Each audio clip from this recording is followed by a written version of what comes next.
This is the Presidio, San Diego, the first ever Spanish settlement in California. Presidio, meaning fortress, is the name of a hill. This is built upon what was the site of the first mission in San Diego. Established in 1769, the mission was burned down by Kumeyaay warriors in 1775 and rebuilt a few miles down the road. No historical structures actually survive on the site. This building is a modern reproduction, but it does function to serve as a local museum. So let's go inside and see if we can find out why the original got burned down. Here we have a lovely diorama of the original structure. In the tower, we have our history of construction.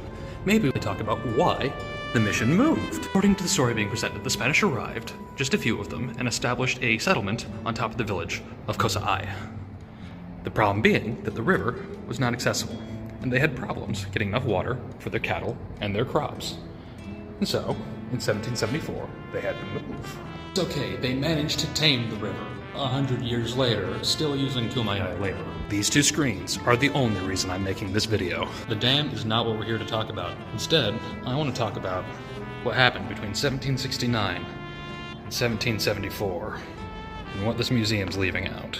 The site, and all the history in it, is dedicated in honor of the soldiers, the missionaries, and the natives, in that order, and that order specifically.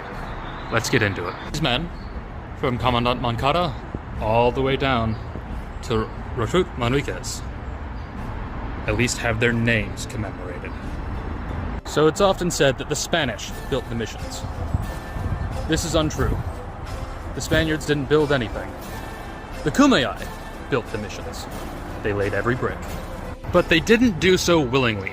This land right now, the Presidio site, stands upon what was one of the largest slave operations in the area. The soldiers on that plaque's job was to go down to the local villages and gain recruits.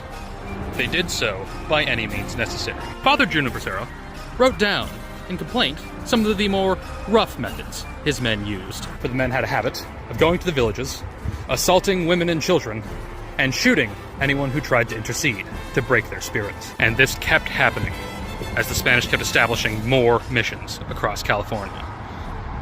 After more than 5 years of this, the Kumeyaay decided enough was enough, and in 1774 and 1775 began a violent revolt.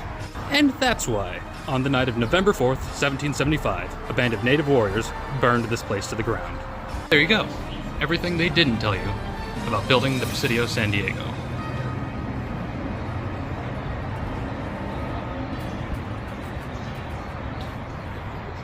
And yes, they killed everyone inside.